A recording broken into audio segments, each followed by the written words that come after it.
Hey, good afternoon, folks. Donnie Hall here with the YouEQ sports team, bringing another session where we're going to talk about coaching for performance with a special guest, Ryan Walter. Ryan is a 1986 Stanley Cup holder. He is a 2010 gold medal winner with the women's team Canada team in hockey. He's a commentator, well-respected author, and now he is leading leaders out in the field to become better business owners and just better off overall human being. Ryan, thank you so much, man. Nice. I appreciate you joining us today and sharing your presence, and hopefully we get to hear a world of wealth from you. So yeah, I want to jump. You and I got lots of stories, Donnie. We'll be fine. I'm gonna guess, just by the color of your hair, that you might have a few more stories than I. That's probably true. Probably true. Ryan, I'm going to jump right into this. Obviously your career, athletic career, playing hockey, it took you into coaching, and then further on beyond that, you ended up coaching, now business leaders and just other future generations. What is it specifically that got you into coaching? Well, a couple of keys. Number one is I am a curious guy. Like even during hockey, I was curious, and I guess that's a trait that I have. I'll give you an example. One of the things that keeps me up at night, and it's your expertise, and that is why do some teams win and why do some teams lose when they have the same skill level and they have the same talent? What is that differentiator? And I love that area. I call it the gap, right? Between, people that have a lot of talent and yet never progress to a place where they maximize who they are or what they do. And I think that got me curious because now, I've got to sort of go and study that area. The other thing that happened to me is, and I didn't really know this until I did some work with myself on values, that one of my top 7 values, actually my top 7 value, is this idea of creativity. Mm-hmm. And so when you add curiosity with creativity, you end up, with a guy, that is, I can't wait to learn more. And then what we've done, and I didn't know that, I had a creative gene, but we've, written 5 books and we're building, we've built about 10 different models on how to, help leaders understand who they are and how to better lead, how to get ourselves to a place of high performance. So that's sort of the answer, I think, is that coaching people became natural once I sort of understood who I was and how passionate I am to help people.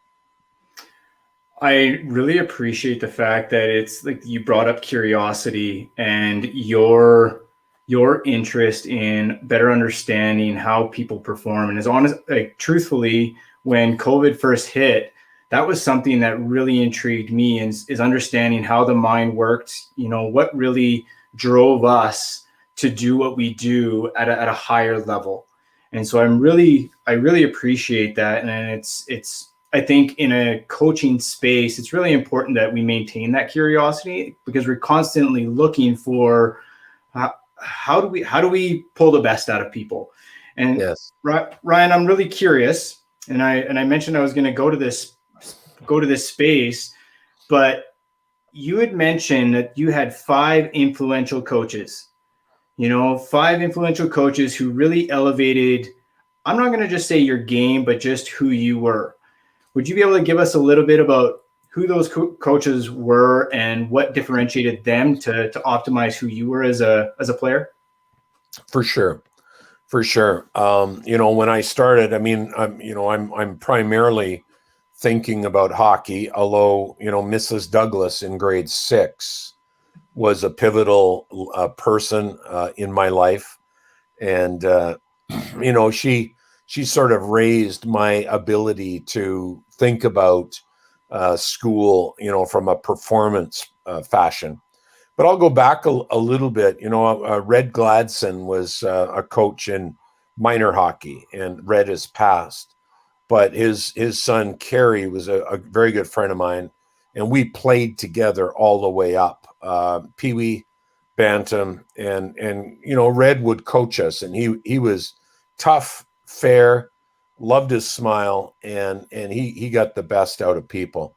And then I moved into junior hockey, and a gentleman by the name of Harvey Roy was the coach in Kamloops when I played in junior hockey in the Western Hockey League. And Harvey, I blew a knee at 16 years old, and Harvey stuck with me, and Harvey allowed me to rehabilitate, and Harvey allowed me eventually to be a number 2 draft pick in the world.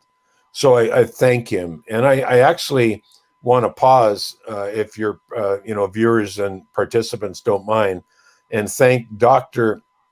Polson and Dr. Smiley, 2 doctors that put that knee back together at 16. They pretty much told my folks that I would never skate again. And at 1,000 NHL games, I sent them a thank you note. So that was a good experience. When I jump into the NHL, my favorite coach by far was Jacques Lemaire. And Jacques was a coach, and Jacques taught me some things that I continue to use today. The number one quality that Jacques taught me was just this ability to really have fun, right? Can you imagine getting that from an NHL coach, where typically in the 70s, if they didn't beat you or if they didn't, literally, talk to you, then you knew you were fine. And Jacques had a big smile on his face most days. He was incredibly intense. But Jacques differentiated, Donnie, you'll love this, between practice time and game time. And practice time for Jacques was serious, but it could be fun too. The other thing that Jacques did for me is he opened up my world into better understanding around how to ask questions. And this has nailed my coaching philosophy. I'll give you an example, and I think you'll agree with this. If I'm listening to answer somebody, I'm in a leadership mode, but we call that mentoring. And we tell leaders, don't stop doing that. That's important. But when I'm in a listening to answer mode, we call that coaching. And there's a huge differentiation between mentoring and coaching. And I think that Jacques taught me that idea that we don't always have to tell people what to do. We don't have to point and say, go there. We want to grow the person.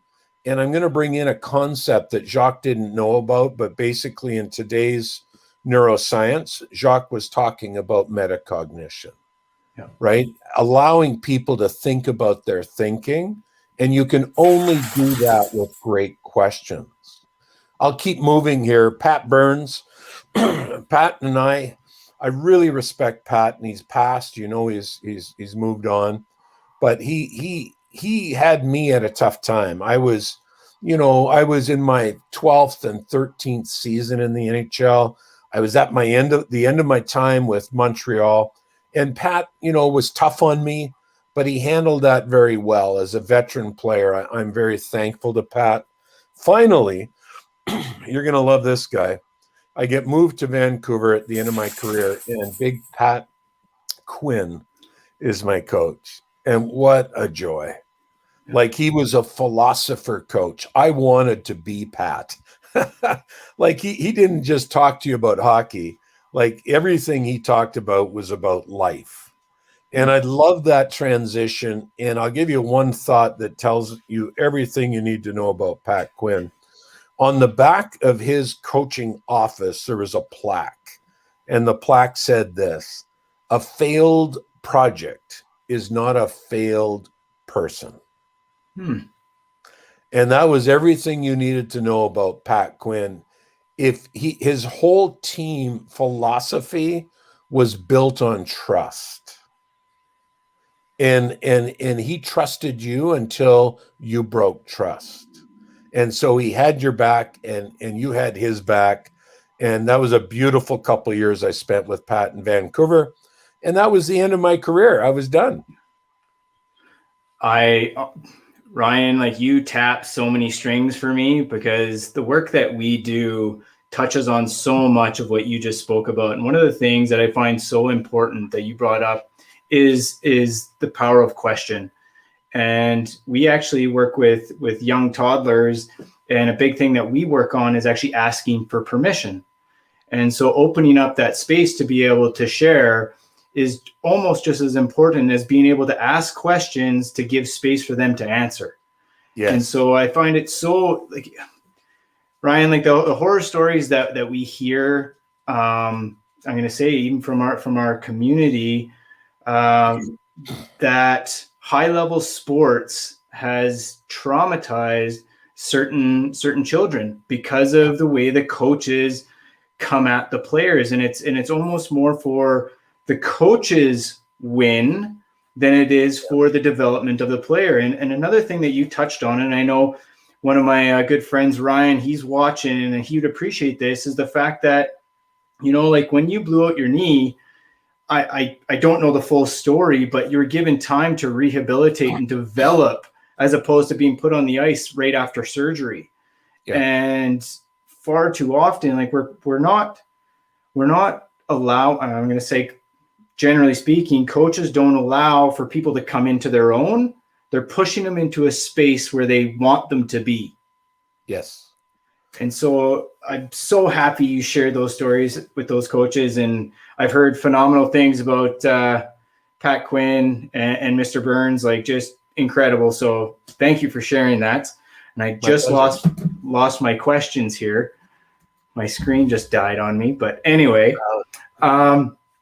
beyond that, you've taken those 5 coaches, you've developed into a phenomenal human being yourself. You took that and you led the Vancouver Canucks and obviously the 2010 women's team and had phenomenal results. I want you to dive into it, because I think we're going to be very aligned on your process and how you go about that.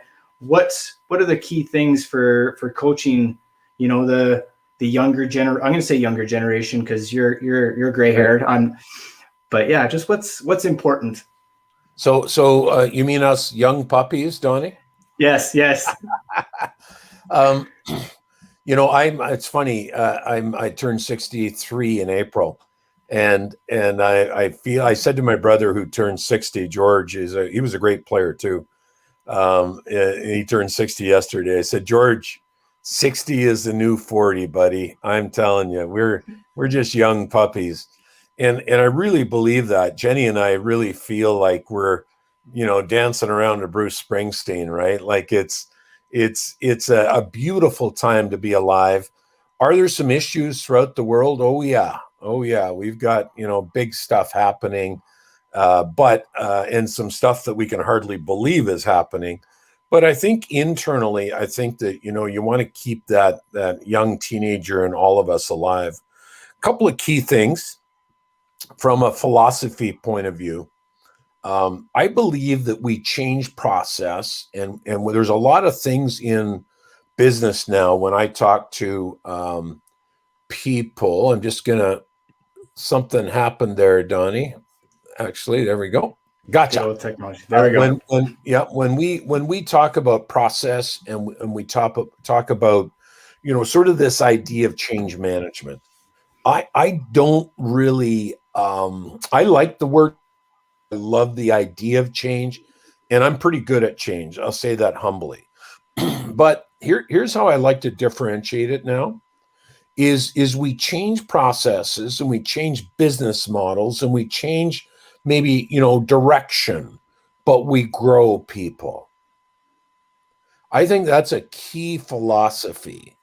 And that's our philosophy, because people don't want to be changed. You know, I think a lot of people, you know, language is important, and we do a lot of work with clients on the ice and off the ice mostly in corporate America. 90% of our stuff is done with companies. And we really make sure that the language that we use is common and that the language that we use is progressive, right? It's meaningful. So growing, people want to grow. People want to know that you and I can help grow them. And that's the work you guys do. And that's the work that my wife, Jen, and I do. We love this process. So I think that's a key philosophy around coaching and whether that's on the ice or that's off the ice. I think the other thing that we try to do is, and Stephen Covey had the great, many years ago in his book, had the beautiful story. I'll just share it quick. I normally tell my stories, but his is very good. He's on a train. He's late coming home. He's got a suitcase. He's got the old days, the briefcase full of work he's got to do when he gets home. He's already missed dinner. He's a little bit, he's not angry, but he's just upset. And he's tired. So he gets on a train on the way home. I think it was in Chicago. And it's a pretty good space because there's only one dad and his two sons over on the other side of the train, and that's it. So he's going to chill out, just enjoy his ride home, try to regain some, connection with himself. And then the two boys go crazy. They're running around the train. They're whacking the windows. They're kicking each other. And Covey is trying to be, as patient as he can. Finally, he's upset. He turns to the father. He says, "Sir, shouldn't you be taking care of those kids?" And the father looks at Covey and says, "Oh, I'm so sorry, sir. You're right. I should." He said, "But we've come from the hospital where I've lost my wife to cancer, and the two boys have just lost their mom. And quite frankly, sir, I guess they don't know how to deal with that, and neither do I." And Covey had this huge revelation at that moment, and it changed the way that he did coaching and the way that he did training. And here's the concept. He said from that moment on, he tried to start with where people are at instead of where we project them to be. Yeah. And Donnie, I know you do that. And I just think that's a huge revelation for most coaches. And many of us in high performance don't get there. And I'll tell you why, because we've got our eye on expectation. And that's now you've got this thing that, we're stuck right in the middle between expectation and understanding where people are at. And you need to hold both of those tensions when you coach. Yes. Yeah. Yeah. We say that actually quite often, is we got to meet people where they're at 100%.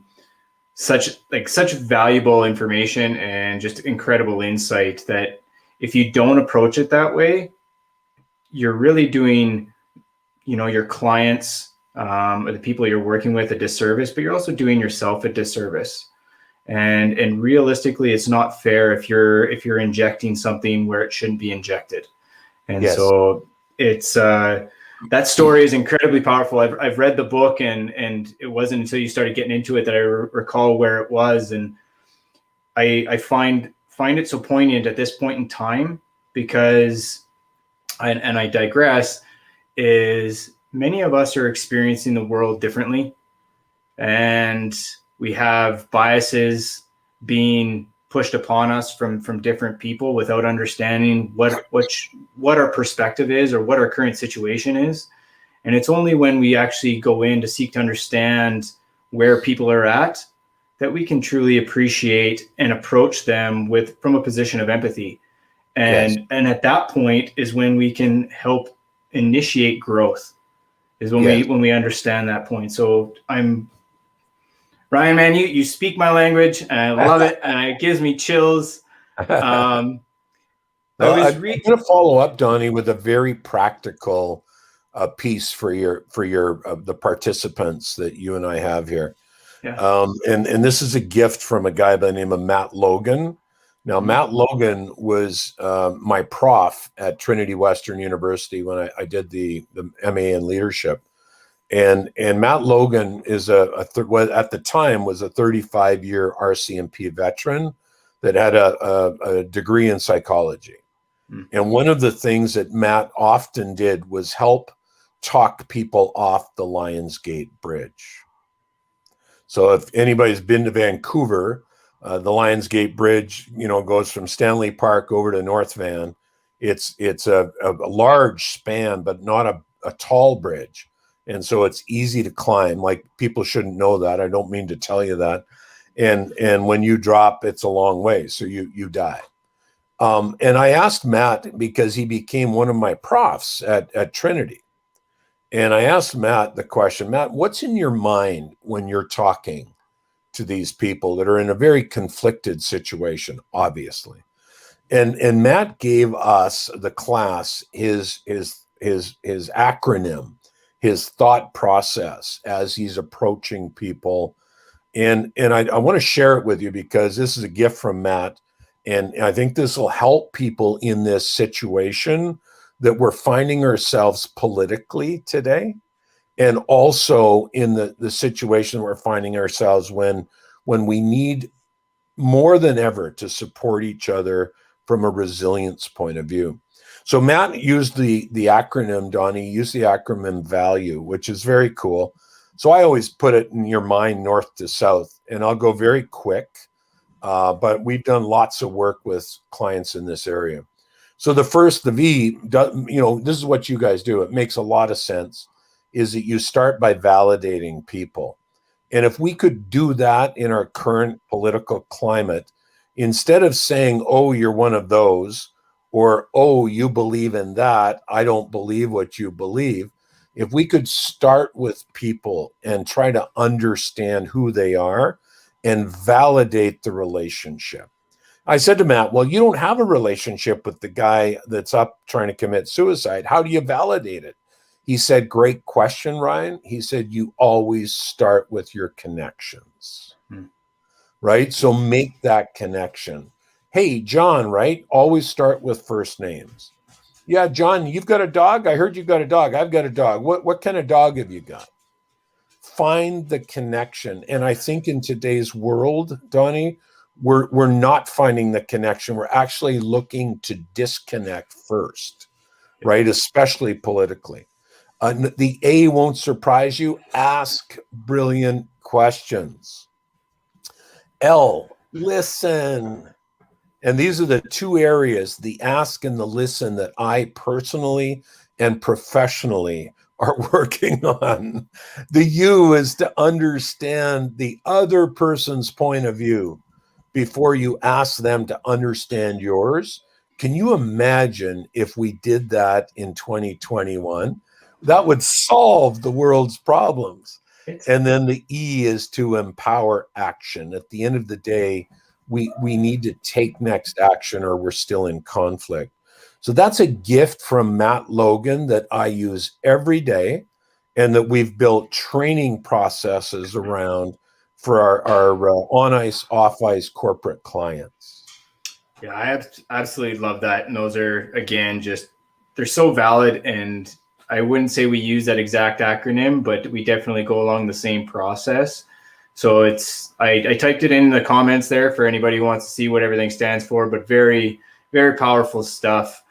I want to kind of parlay this because I'm pretty sure it's on your website. I read that, I'm going to say this lightly. You harness emotional energy to get people to perform at their best. Now I'm paraphrasing. It's not quoted, but I'm really curious to know more about that, because, going through the value acronym is important, but with the work that we do, understanding where people are at emotionally is incredibly important in, facilitating change or empowering growth. So I'm really curious to hear your point of view on that. I would love in this area, I would love you guys to, help me out a little bit and school me in this area, because I am not, a social scientist or psychologist or psychiatrist. I'm a guy that's curious, right? And I have a lot of life experience. But this idea of emotion is a powerful one. I don't, I'm a tough old hockey player that, pretty much in the early days poo-pooed emotion, just buck it up, come on. And I tell corporate executives now, your whole culture runs on emotion, right? like how people feel about their situation drives everything. So totally get it. I think the one area that we've dived into, and maybe you can help me here, is this area of emotional permission. And that has been a very powerful, concept. And we work with leaders to really develop emotional permission in their one-on-ones and certainly throughout their culture. Because here's what I found in professional sport. If my emotional permission was on with my team and then my coaching staff, you could, critique me. You could give me feedback. I'm going, give it more, right? Because I'm on a team and we're going to win and I want to be the best I can be. But without emotional permission, feedback is a dirty word. And I think it's the gap. It's the missing ingredient. Most leaders are really good at saying, okay, here's what I see that you're doing wrong. And if you can do X, Y, Z, then, X, Y, Z, and then, come back to me in a month and we'll see how you're doing. The missing ingredient is, having that person's back and also being in a position where they know that you're growing them as a person and not just as maybe a product. Yeah. So that piece, Donnie, for me has been a big one, and it's been very helpful because it allows us, again, language. When we use the words emotional permission with our clients now, not only do they get it, but they want to take it to the next level. Yeah, we obviously do a lot of work in this space, and you mentioned a couple of things. And actually, earlier on, you had mentioned your time with Pat Quinn and just having that trust. And what we have found that when we're allowed to be vulnerable and share our emotions, and from one man to another. And again, you've got a couple of years on me. We know that emotions, especially in sport, like you're told to toughen it up.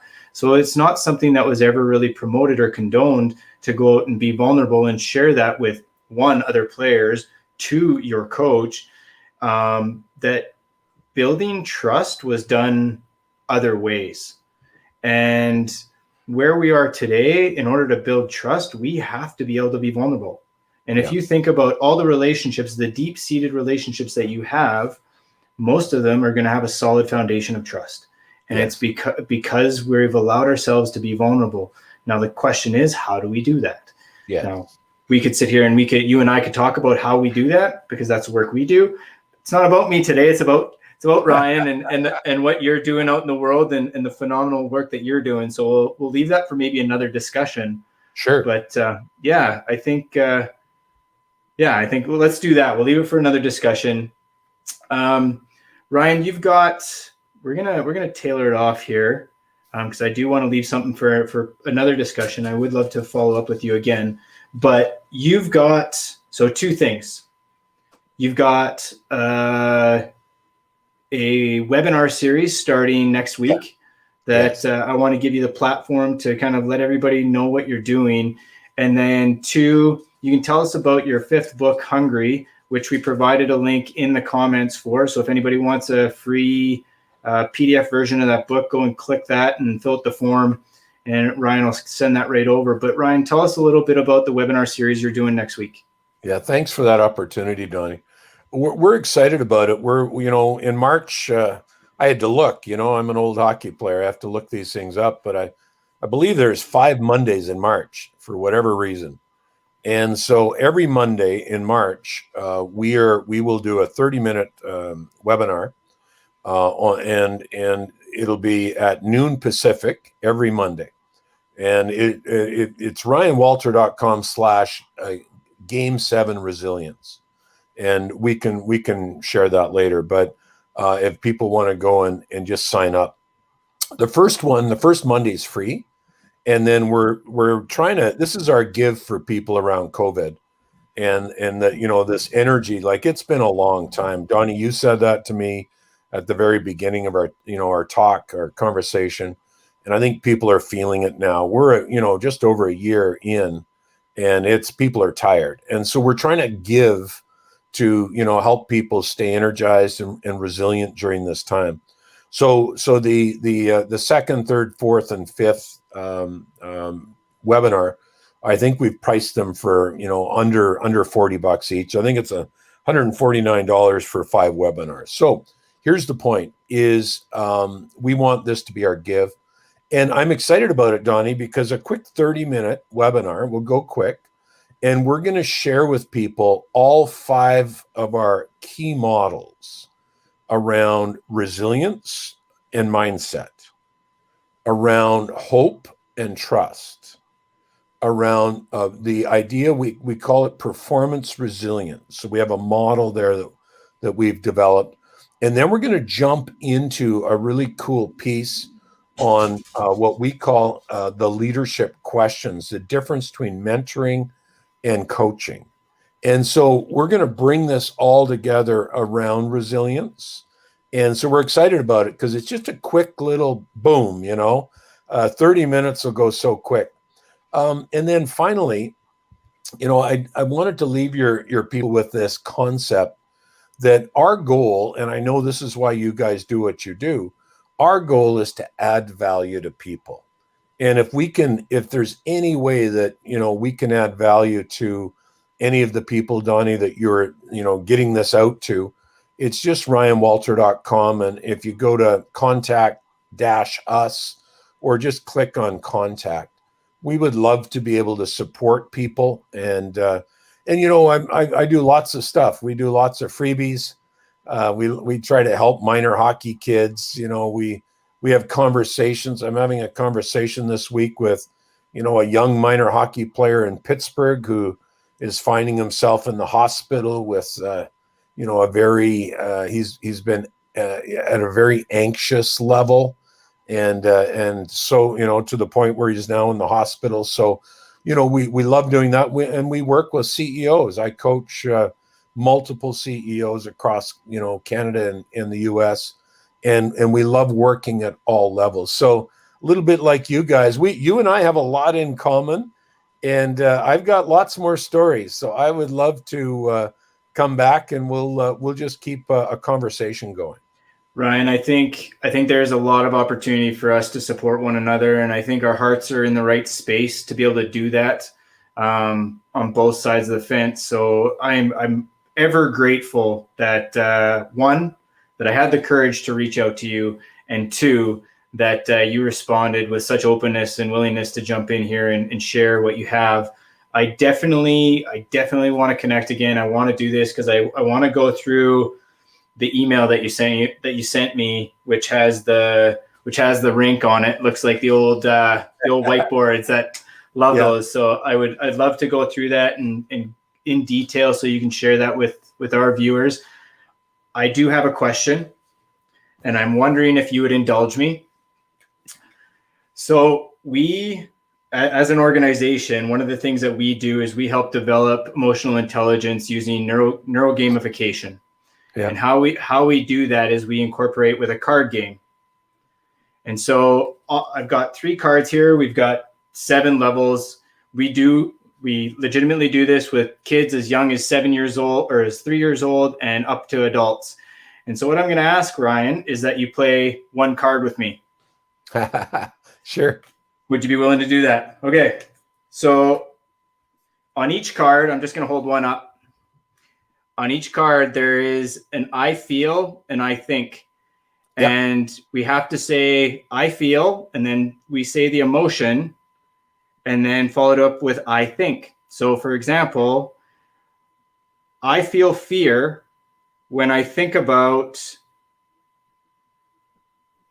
getting up in front of people and presenting with the possibility of looking like I'm inadequate. Right. Right.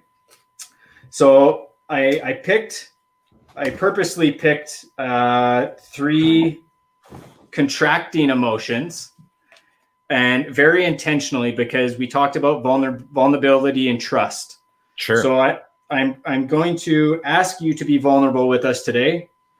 And I'm going to give you a choice of essentially three cards here.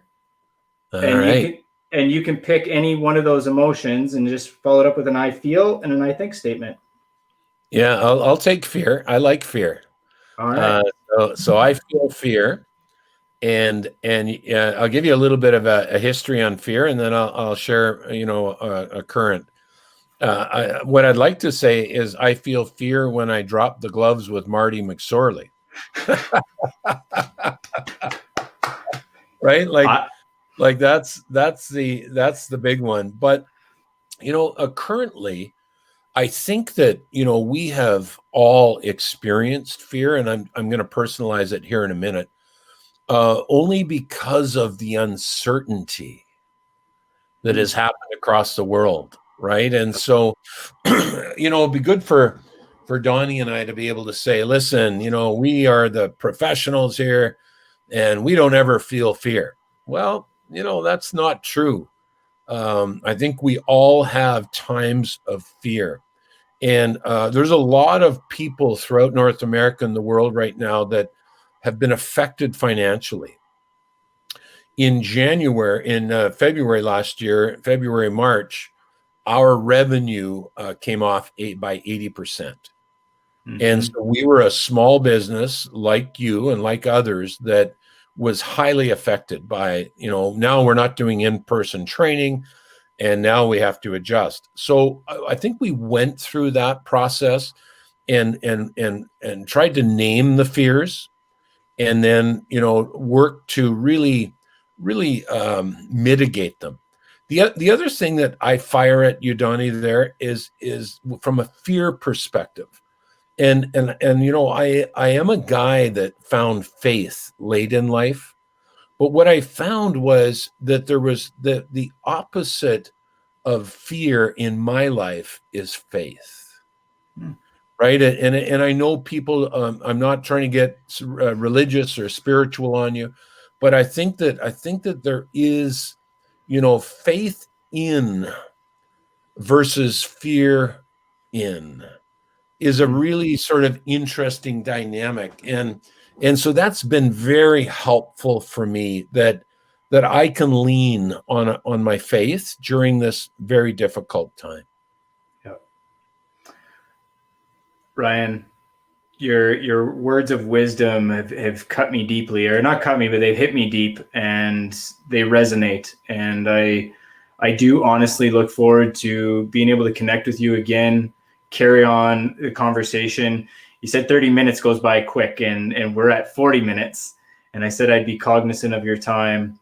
Ryan, I'm ever grateful. But before we get out of here, I want to leave you the opportunity to share with everyone possibly some last words of wisdom, although you've shared many, that maybe someone's going to hear today and is going to walk away empowered. I'll leave you with a story, Donnie, because we know that stories are powerful. And I'm actually doing some work with leaders now and with salespeople around developing their leadership stories and their sales stories. My first owner at the NHL level was a guy by the name of Abe Poland, wonderful Jewish gentleman. And he made all his money in construction. Abe owned the Washington Capitals, who I was drafted to in 1982, became their captain a couple of years later. And Abe and I became very close. So Abe owned the Capitals, the building, and the Bullets, the basketball team. Abe actually loved basketball, but he fell in love with hockey. And so I got traded in 1982 to the Montreal Canadiens. And the second call, the first, by the way, Donnie, do you know how you get traded at the NHL level? Most people don't know this. I'll give you an insight. David Poyle called me at 7 a.m. and said, Ryan, good morning. I've traded you. Awesome. That's it. And the next call was from Abe Poland. And can you imagine an owner calling a player that's just been traded?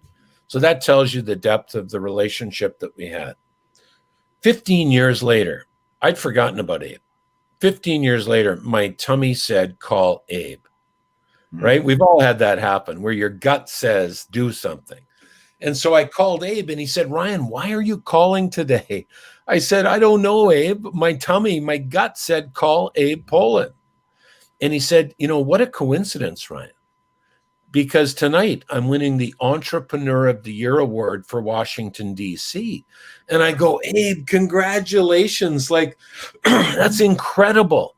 And I said, Abe, you're going to receive a trophy or something. So you're going to give a story. You're going to give a speech. He said, yeah, I will. I said, Abe, I'm salivating. What's your speech? What are you going to talk about? He said, Ryan, I've never told this story to you, but I'm going to tell one story and sit down. I said, Abe, you got to tell me the story. So Abe gave me the story. He said, when I was 16 years old, Ryan, I had two best friends, and we all had one single objective in life. And that was we were going to make the basketball team in high school. He said, we shot baskets all summer. We lifted weights. We ran. We just were in incredible shape. We were ready to make the team. He said, Ryan, everything was on track until 2 days before the tryouts. He said 2 days before tryouts, I chickened out. He said 2 days before tryouts, I chickened out. And he said, Ryan, that fall, I stood in the stands of that basketball arena and I watched my two best friends not only make a team, but win a championship. He said, that fall, I stood in the stands and I watched other people do what I should be doing. He said, that fall, I stood in the stands and I swore to myself that I would never chicken out of life. What I'm most proud of when I think of Abe Poland and that story is, did he have the pity party? Totally. Was he disappointed? Totally. Did he feel all of that? Absolutely. But what I'm most proud of with Abe Poland is that he took the worst times of his life and he allowed them to grow him into the best parts of his life. And that resilience that Abe learned at 16 propelled him on to be a billionaire and to give multiple millions of dollars to people across the world. So be encouraged, people. This hard game we're playing right now, it won't be forever. And we want to use this time, these hard times, these potentially bad decisions, to not personalize them and think that I am and I want to say this to end, Donnie, this is a huge piece that I learned in professional sport. We don't personalize things. We see them as a point in time. For example, I am not a pessimist if I have negative thoughts. Nope. And that for me is something that I saw in Abe Poland, is that he used, right, the disappointment and the poor decisions and the fear that he had, but he didn't become something, in that fear. He conquered that fear. Ryan, I know that because I can see some of the people typing in comments and I know who's watching. I know that you've just shaken people and you've shaken me. So thank you. I appreciate that. And those words go a long ways. And it's stories like that and just simple words that can literally shift somebody's mindset to potentially pull them out of a rut. And so thank you. That's all I got to say is thank you. So with that, we're gonna shut this down. You can hang out for a second. I'm just gonna end the broadcast. But for everyone else, if you enjoyed this, be sure to like and share and do all that fun stuff on social media and YouTube. Please go check out Ryan's website that's scrolling across the bottom. Definitely, check out his book and, get in on that Game 7 Resilience webinar series that he starts up next Monday. And yeah, let's see how we can support Ryan. And I'm sure through more conversation, he's going to be right behind us, supporting us. So thank you so very much, Ryan. We're going to get out of here. Awesome. Thanks, Donnie. Bye, everybody. I got to find my mouse. Where's my mouse? There it is. Oh, technology.